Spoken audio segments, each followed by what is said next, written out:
వస్తున్నాడు అబ్బాయి వస్తున్నాడు. హాయ్ మామ, వెల్కమ్ బ్యాక్.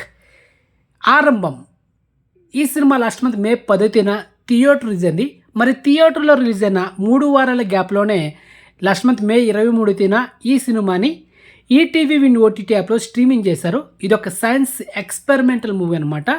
మరి ఈ సినిమాని ఓటీటీలో చూడొచ్చా లేకపోతే స్కిప్ చేయొచ్చా? సో ఈ రివ్యూ వీడియోలో మనం మాట్లాడుకుందాం మామ. సో వీడియోని స్కిప్ చేయకుండా ఎండ్ వరకు వాచండి. ఇక స్టోరీ విషయానికి వస్తే, హీరో ఏదో ఒక తప్పు చేసి జైలుకి వస్తాడు మామ. కట్ చేస్తే ఆ జైలు చుట్టూ మొత్తం ఒక పెద్ద ప్రహరీ గోడ, దాదాపు 25 అడుగులు ఎత్తు ఉన్న ఒక గోడ.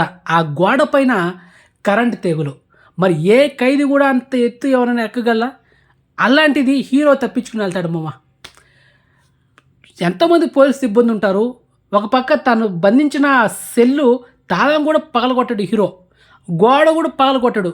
జైలు చుట్టూ పోలీసు సిబ్బంది, అంత పెద్ద ఎత్తుగల గోడ, తను బంధించిన సెల్లు ఆ తాళం పగలగొట్ల, గోడ కూడా పగలగొట్ల. మరి ఈడు ఎలా తప్పించుకున్నాడు రా అని పోలీసులకి మైండ్ బ్లాక్ అయిపోద్ది అనమాట. ఇంకా చేతులు చేస్తారు పోలీసులు. సో ఆ ఖైదీని అంటే మన హీరోని ఎలానో బంధించి మళ్ళీ సెల్లో పెట్టాలి, లేకపోతే ఆ జైలు జాబ్ పోతుంది. ఇక ఆ జైలర్కి తెలిసిన 2 డిటెక్టివ్ని పిలుస్తారనమాట జైలుకి. ఇక ఆ 2 డిటెక్టివ్లు మన హీరోకి ఒక ఫ్రెండ్ ఉంటారు అనమాట జైల్లో. సో తన ద్వారా మన హీరో ఫ్లాష్ బ్యాక్ ఎపిసోడ్ అయితే రివీల్ చేస్తారు డైరెక్టర్.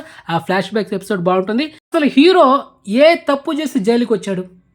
మళ్ళీ అంత పెద్ద సిబ్బంది ఉన్న ఒక పెద్ద జైల్లో హీరో ఎలా తప్పించుకోగలిగాడు?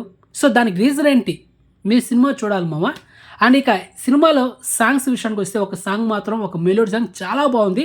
ఇక యాక్టర్స్ పర్ఫార్మెన్స్ గురించి మాట్లాడుకోవాలంటే ప్రతి ఒక్కరు బాగా యాక్ట్ చేశారు. కొత్త హీరో అయినా యాక్టింగ్ బాగుంది.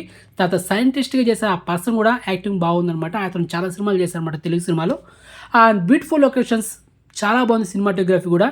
సో ఓవరాల్గా వర్త్ మూవీ మామ. స్లో నేరేషన్ తప్ప మిగతా అంతా ఓపిక చూస్తే సినిమా మాత్రం చాలా బాగుంటుంది. వల్గరిటీ సీన్స్ లేదు. Pure family watched movie. Mother sentiment కూడా వర్కౌట్ అవుతుంది సినిమాలో. మంచి movie. So don't miss it. ETV OTT యాప్లో స్ట్రీమింగ్ అవుతుంది. So check it. అది మ్యాటర్. సో మొత్తానికి ఈ సినిమాకి నేను ఇచ్చే రేటింగ్ 5కి అవుట్ ఆఫ్ 2.75. యాక్చువల్లీ సినిమా థియేటర్లో రిలీజ్ చేయకుండా డైరెక్ట్గా ఓటీటీలో స్ట్రీమింగ్ చేస్తుంటే గనక సినిమా మంచి రెస్పాన్స్ వచ్చి ఉండేది. సో మొత్తానికి సినిమా మీరు ఎంట్రీ చూస్తుంటే ఆ ప్రొడక్షన్స్ వాల్యూస్ కానీ కొంచెం లో అనిపించి మీకు అనిపిస్తుంది కూడా. సో అందుకే రేటింగ్ ఇచ్చా 2.75. సో ప్రొడక్షన్ వాల్యూస్ కొంచెం తక్కువ ఉందన్నమాట. సో అది కానీ సినిమాలో కంటెంట్ ఉంది. సో మిస్ అవ్వద్దు. Worth movie. సో చూసేయండి. మొత్తానికి రివ్యూ వీడియోలో ఉంది. కామెంట్ చేయండి మామ. Okay, bye.